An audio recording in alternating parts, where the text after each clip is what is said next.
In 1956, the river was black with them, 100,000. Last year, the big run, pinks, lots of pinks, mostly pinks, but lots of gold. Nice, beautiful steelhead fishing at one time. It was just an excellent river for steelhead. And then on Christmas Day, and I got into this huge steelhead, and it took me about 45 minutes to land it. And it was an 18-pound, 2-ounce steelhead. That was the biggest fish that I've ever caught, biggest steelhead I've ever caught. In about 1958, and both my dad and I cast our fly lines, and we both had a steelhead in about 20 minutes. Mine was slightly bigger than my dad's, much to his chagrin, but we're talking in the 18 to 20 pound range. And that's how this river used to be. This used to be one of the most premier steelhead rivers in the province. And it is well known that the species in the Tsolum was very large.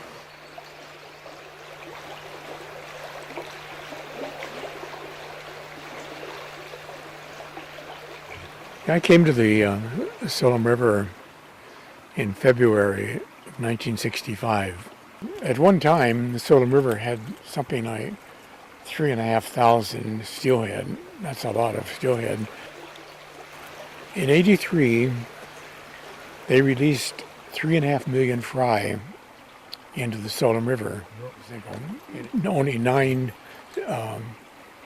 pink salmon returned to the river. So they knew there was really something. And they began to monitor the river, and they found the high levels of copper. Father Charles had got involved with the enhancement effort on this river, working with DFO in the late 60s.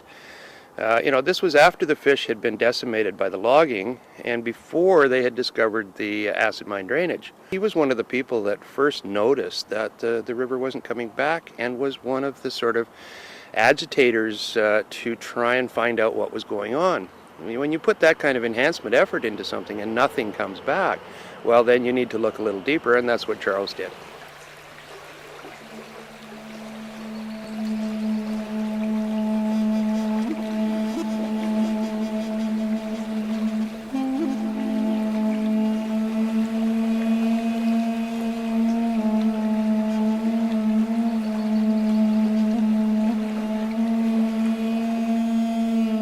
In the 50s, we used to catch all sorts of trout in the river, and as soon as the mine closed up, you came down here, you wouldn't see a fish in the river, and it was kind of sad to see. So we gave up coming down here, and I bought this property here 30 years ago, and I used to come down here quite often, but you didn't see anything in the river for years.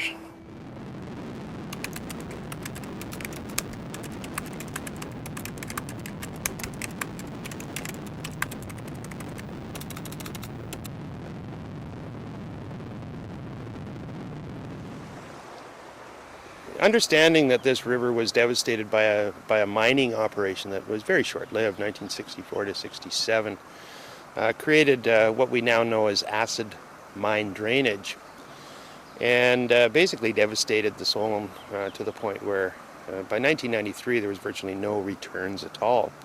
So when we go to work since 1998, since the Tsolum River Restoration Society has been busy, We have not seen a trend of improvement. We have seen some pretty good runs, though. Particularly this last fall, we saw the largest run since the early 50s. And that's well before the mine site came up. So we know that we lost the fish in this river, not from the mine site, but the mine site didn't let the fish return.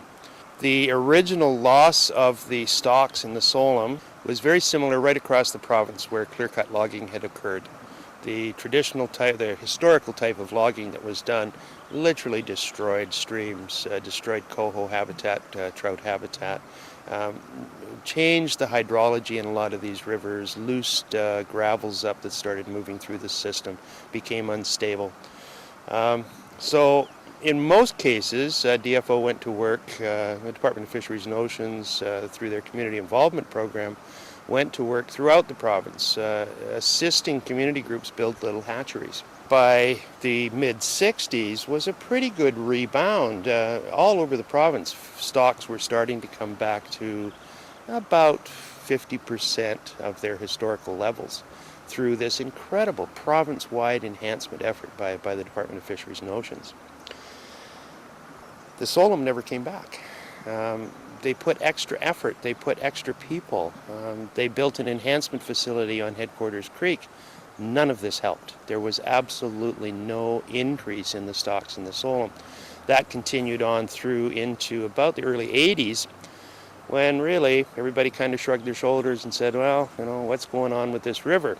A bit of research was done, and in 1985 it was found that the acid mine drainage was the problem, was actually water-soluble toxic copper in the system that was preventing, it was actually killing the coho and trout and preventing the in-migrating fish from coming in. They would smell it and go back and go up the puntledge, so they just weren't even coming in.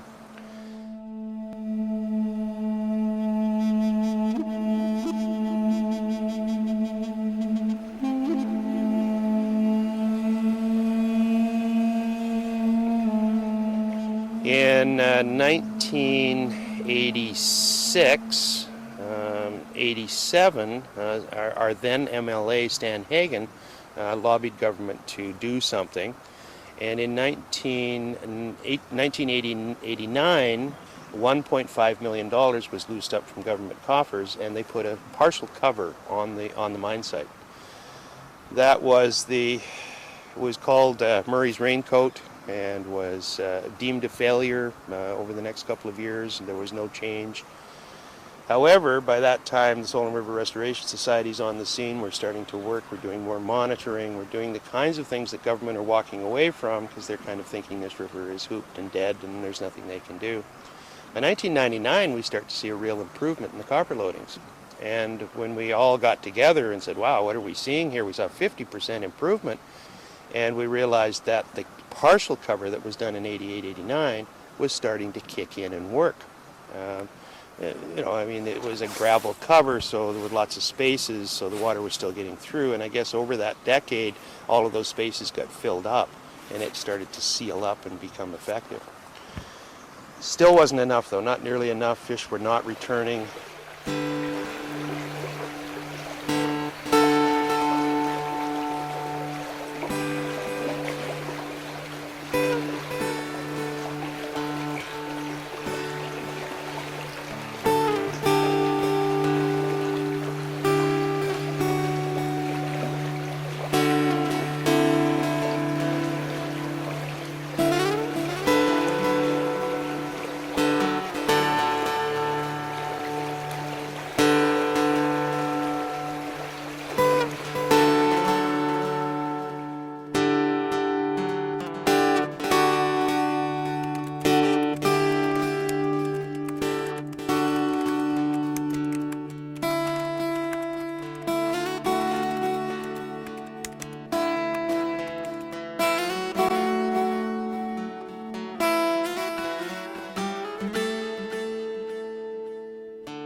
Yeah, so what you can see here is about 12.5 acres of geotextile membrane that's been installed over top of the old Mount Washington copper mine pit.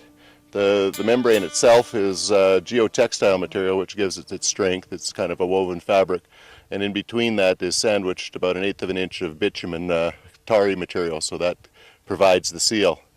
But to lay down the membrane, we had to essentially cover the entire site with a finer glacial till material, gravelly material, so that the membrane essentially had a nice flat bed to lie on, and all the steep areas, the high walls and those type of the pits had to be filled into a 2.5 to 1 slope. So there was a fair amount of the cover material, the till material that went underneath the membrane. Then the membrane is going on, and then over top of the whole membrane we're going to extend that same gravelly till material, and on top of that put about 15 centimeters of organic material to actually grow our reclamation crops in. So that would hopefully be done by this fall. That's the plan anyway, is to have the site seeded and hopefully greened up a little bit before the fall snow.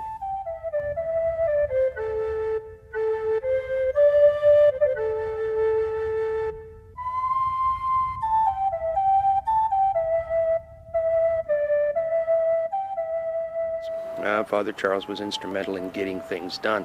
He developed a relationship with then MLA Stan Hagen, and that turned into the partial cover that went on in 1988. And Charles has continued to be a part of the task force and a part of the Tsolum River Restoration Society ever since. He currently sits on our board. He's one of our elders, and we absolutely adore him.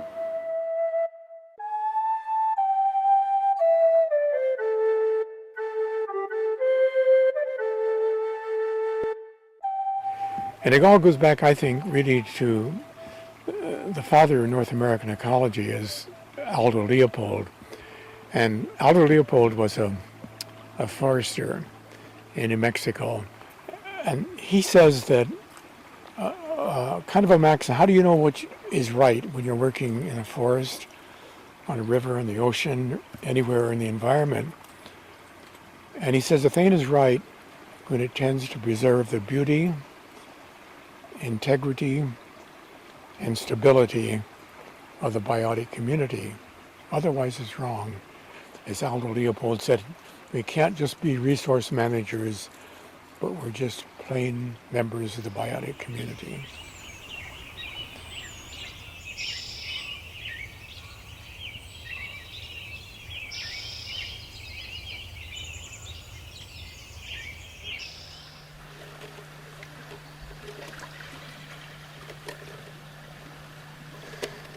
This is a culmination of almost 11 years of my life. When I first got involved with the Tsolum River Restoration Society, people said, "Jack, that river's polluted. It's never going to come back. Don't get involved." And that's not what you say to me. So in all those years, I kind of put my shoulder against an immovable object and started pushing.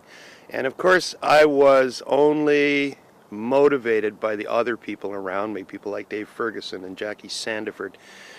Father Charles, of course, people like Larry Peterson and Nick Strucy, who do incredible work in other watersheds in the valley, all pushing and pushing to say, that Tsolum is worth it, and we need to get it back, and don't give up.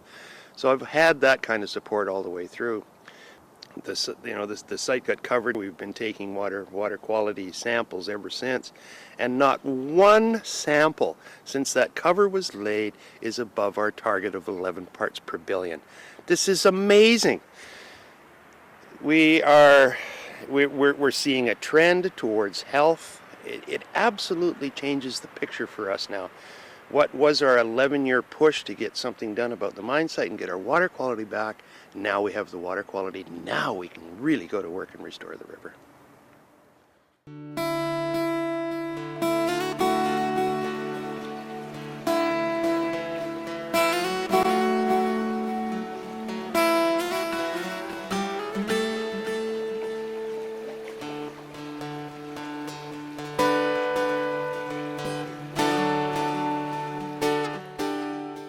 When we look at the health of a river, traditionally we would look at the returns of salmon because they're easy to spot and they're different species and they're economically important.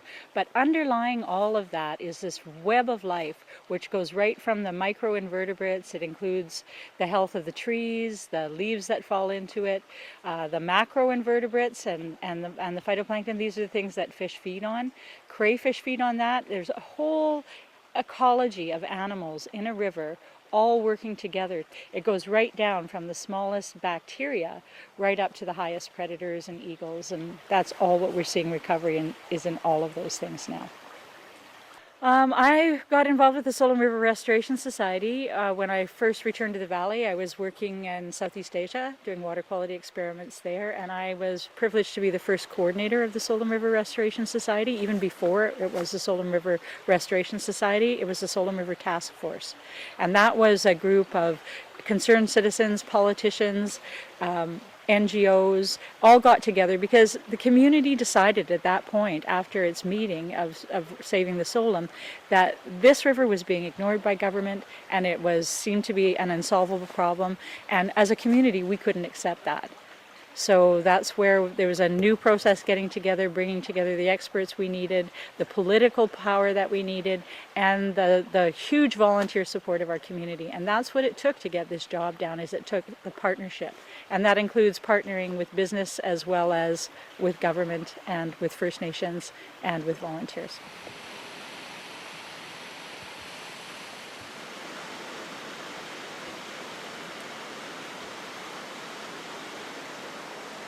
Degrees, exactly. I do 1 day a week, usually with another fellow. Two of us come in and check to see if everything's okay. We check the water level in the pens, which we do by going down the far end and seeing if there's any debris in the intake, and check to see that the Finnegan wheel is still turning, which is a sort of a filter system. And we adjust the level by turning the hand wheel down there to raise and lower the gate, make sure the water is in the same level all the way through. This has been one of the most satisfying, gratifying experiences of my life, is working with these 60 to 100 hardcore volunteers who love what they do and are there whenever I need them.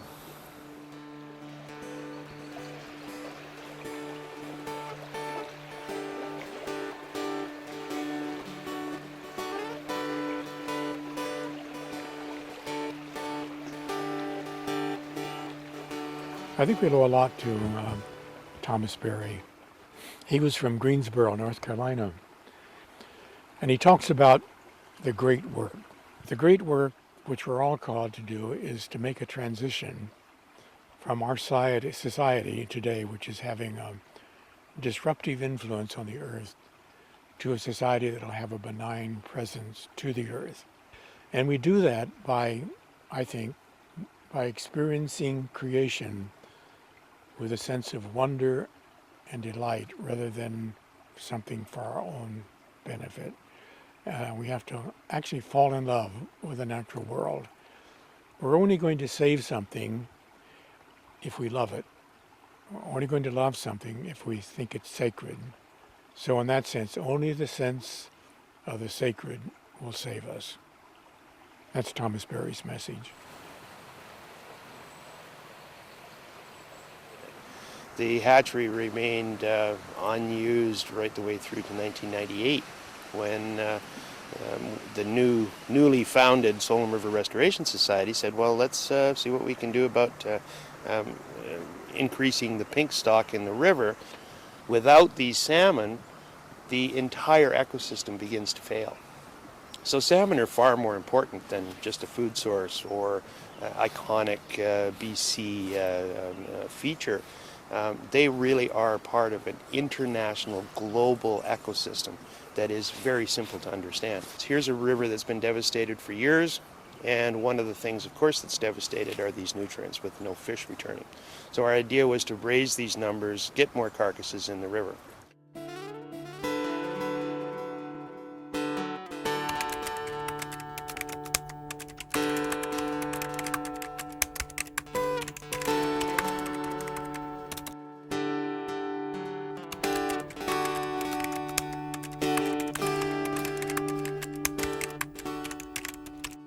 And what we discovered was that the historical logging had loosed so much substrate, this is the gravel, cobble, and boulder, that had been washed down off the hillsides and into the lower gradient part of the Tsolum.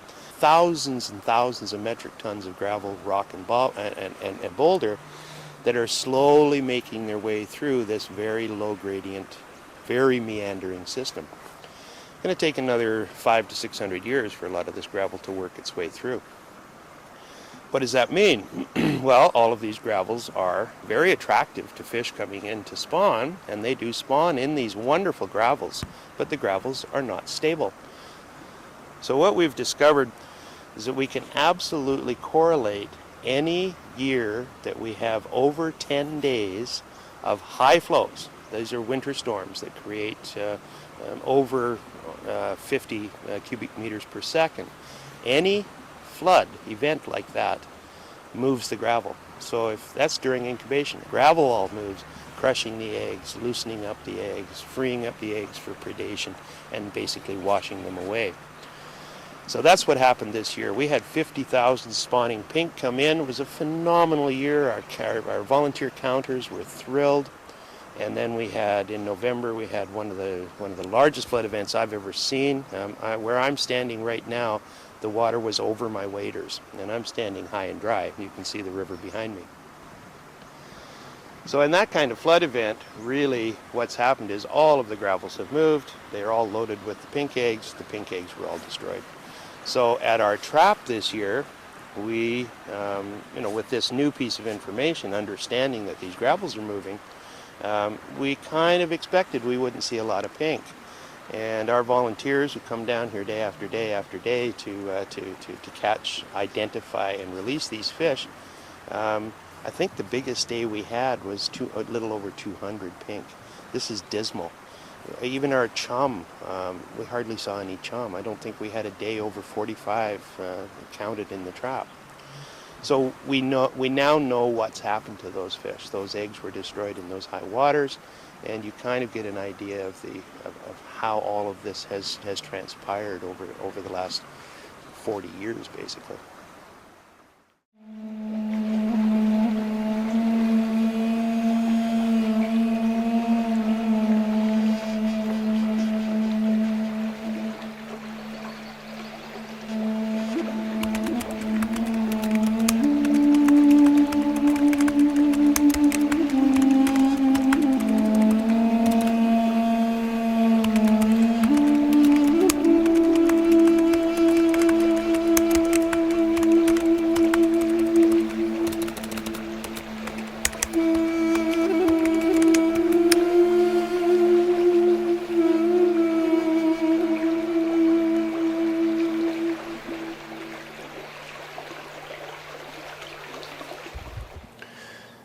What it means now is that we can look at this whole watershed from a holistic point of view.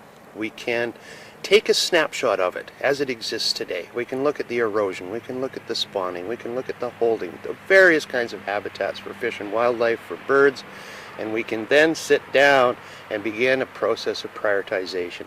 And knowing that every piece of work as we do it and as we complete it now is a part of an ongoing picture towards recovery. We saw huge breakdowns in the pool and riffle systems because of the massive change in hydrology. And through to the 50s into the 60s, what we began to see were these huge amounts of gravel and sand and even up to cobble and boulders starting to move slowly through the system. Now, of course, the Tsolum is a very low gradient, very meandering system. So you can see on this map here very, very clearly how these piles of gravel have been moving down the river for years and years and years and have piled up and piled up. They're piling up even along some of the straight stretches. All of the bends have these huge piles of gravel. These are all moving slowly. This one here was very interesting. This pile here filled up to the point where it actually pushed the Tsolum out of a channel. This is where the Tsolum used to run right here. It actually pushed through, filled up so high here that it pushed the Tsolum through, and now the Tsolum comes down through this area here. And what happened then, of course, used to be Portuguese Creek. It was just a little narrow 3-meter stream, which is now holding the entire Tsolum. So the incredible amount of erosion that occurred over a few years started pulling trees in and threatening homes and septic fields and these kinds of things. So we then went in and did the bank stabilization project at the Wiedemann's place, the project we called the Portuguese Creek project. And that took place right in front of Wiedemann's here, and it was to protect this bend from this new volume of flow that was coming through there.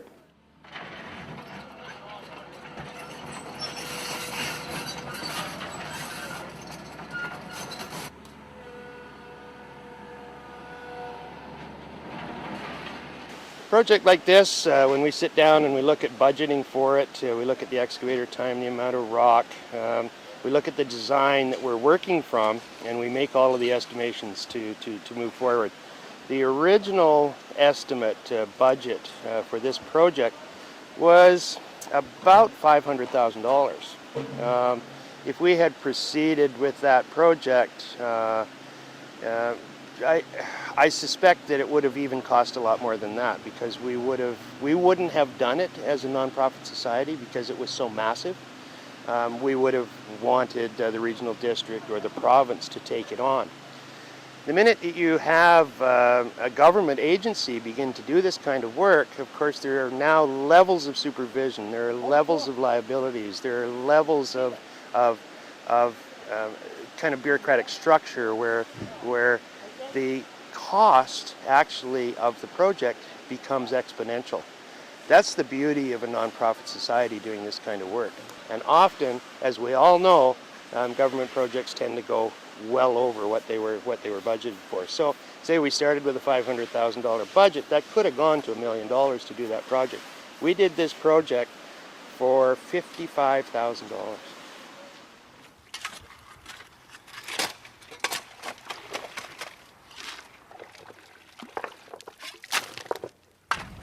As the water flows along, when it flows, it'll sort of still on this side and you'll get deposits. And then as it spills over here, we're building a face for it to spill across, so it won't erode away quite so easily.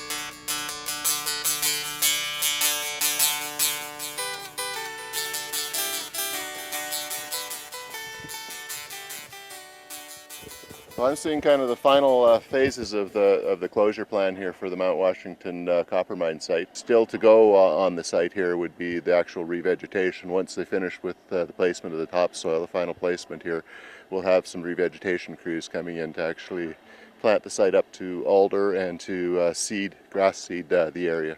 We'll be planted with alders, Sitka alders, which are kind of the slide alders, the small alders. They help kind of firm up the site and add a lot of nitrogen to the soil. So they're kind of the first species, and a lot of it will be clovers and those type of things. Also, again, to fix the nitrogen into soil and help the native vegetation as it slowly blows in from the side. One of the strengths of this whole project over the years, it's really been a partnership between the local community, the various government agencies, the landowner, Timber West, various environmental groups, and that's really been the strength of this project. It's bringing people together, resources and expertise to find a way to move forward. We did all of the reviews of all of the technical documentation that supported this. That would be the geochemistry, the water quality, and then the engineering plans to complete this as it sits. The Tsolum River Restoration Society has been an important part of the partnership for many years, and it's all about embracing the principles of shared stewardship, and everyone really has a role in bringing this river and bringing this mine site back to where it should be. I know there's been people like Charles Brandt and others who have been involved in this project for probably 25 to 30 years. So to see people continuing over those years, that's a real sense of dedication and commitment that they've put to this, and to see the river coming back and to see fish coming back and to come up here and see the mine site, that has to be incredibly rewarding, not only to all of them, I know it's also rewarding to me as well. Wow, this feels amazing. I mean, I remember the first time I came up here, 1997, and it just looked like a devastation. It just was horrible. I thought, how could we ever let something like this happen? And here it is, 2011, and I'm looking at a completely different scenario with material on top of the old site to both seal it and now to absorb the rainfall, slow the hydrology down, little stream beds to carry the water away, nice and clean, and everything that caused all the problems safely sealed below. This is incredible. Once this is all planted and we have it's all green again, it's going to be like it never happened. 20 years from now, this will all be completely naturalized again. This is fantastic.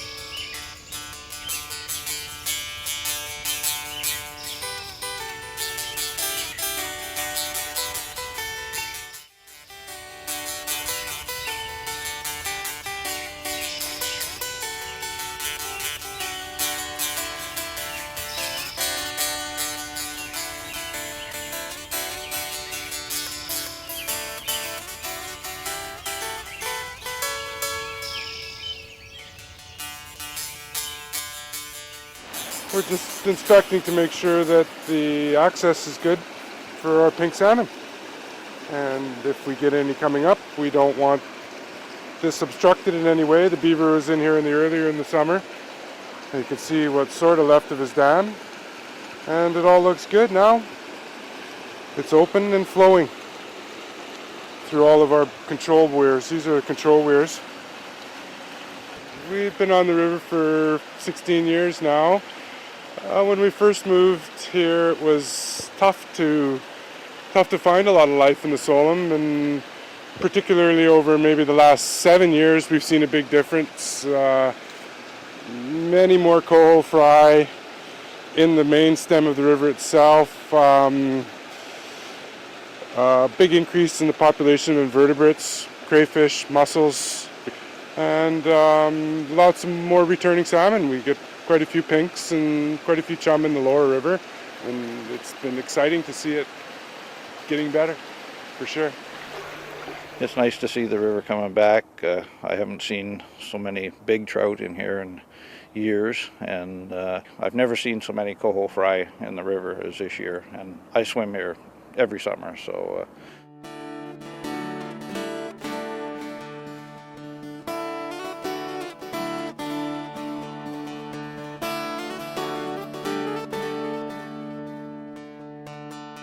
Yeah, we're standing here in what used to be just little old Portuguese Creek and is now the full Tsolum River.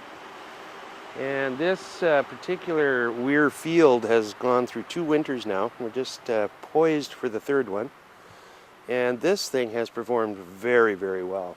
What was actively eroding along the bank behind us here, and you may even hear the traffic going by, that's Headquarters Road, very, very close. And that erosion was actually getting to the point where it was going to threaten, it was threatening Headquarters Road. So we bring in Gooding Hydrology, who's designs these weir fields, and we've actually turned active erosion into active deposition. If I reach down just with my fingers under my feet, this is river sand. This is very fine material that is now being deposed here. Whereas before we put this field in, this was actively eroding, it was actually taking material away. Now it's actively leaving material, which is exactly what we intended to do, and it's working perfectly.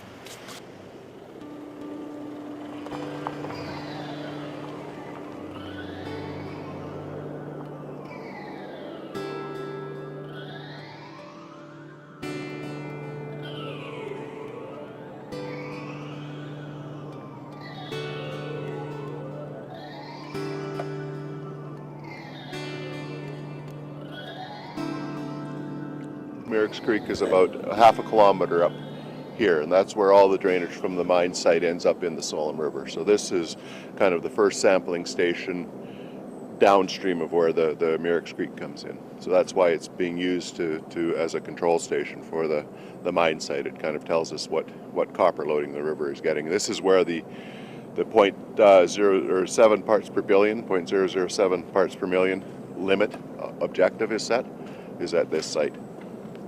How have your readings been this year, Wayne, in terms of the objective? Generally, they've been very good. The Ministry of Environment, essentially, our last meeting reported out on the data so far. They haven't got all of this summer's data yet, but generally during the spring freshet, we were just above the objective of 7 parts per billion. I think we got to about 8 parts per billion on our 30-day average. We've never been over the maximum, which is 11 parts per billion, since we've done the work up at the mine site.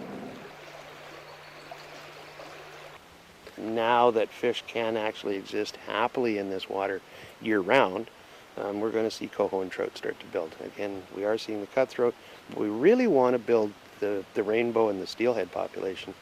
One of the things that we really would like to do is have a fishery on the river, a sport fishery, perhaps a limited lottery type of opening, just to knock the top off the cutthroat population and eventually get to where we could have actually a steelhead fishery, sport steelhead fishery, as a tourist attraction to the valley. That's one of our long-term objectives.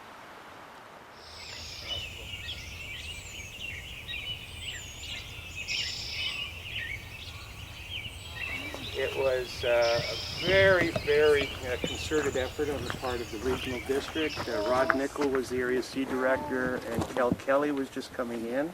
They worked very hard together. But really the force behind this was Kathy Campbell. Kathy Campbell was she had my job then, before my time with the Tsolum River, and she really, really pushed well and got all the partners together. And as you can see on the sign over there, it's quite a list of partners that put it all together. But we're really happy it's here. It's a natural reserve type of park with just the trails that are in it. There's no motorized vehicles allowed in here. People do use the park. We are hoping when the regional district and the local governments are into making these wildlife corridors, so this is going to be one of them because of the railway grade, the historic grade that's been here all the way to headquarters. Well, I'm just going to take the opportunity to welcome everybody. You're the first visitors to Bob's Bench. And just a few words about Bob. He could not believe the discounts and the volunteerism and the amount of stuff that we get done for so little money. I turned around and was looking back at him. He already had his checkbook out, was writing me a check for $5,000. He said, no problem. Ask me anytime. So we stayed in touch. We got to be actually pretty good friends. And then I invited him to join the board.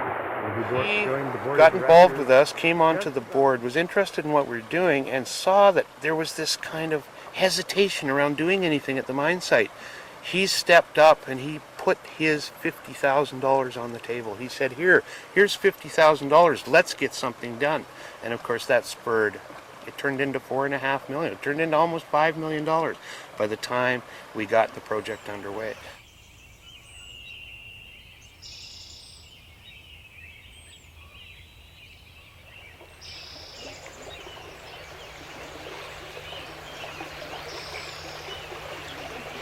Now we sit on the brink of being able to bring this river back to its full ecosystem health.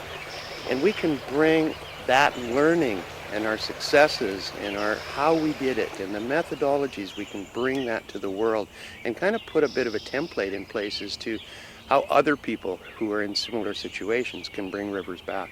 Because we have discovered that these rivers are not important just for the fish. The fish are the canary in the cage, if you like. They're the indicators of ecosystem health. And ecosystem health, as we now know, is essential to human health. So that's really what we're talking about, is healthy humans, healthy ecosystems, and a healthy world to live in.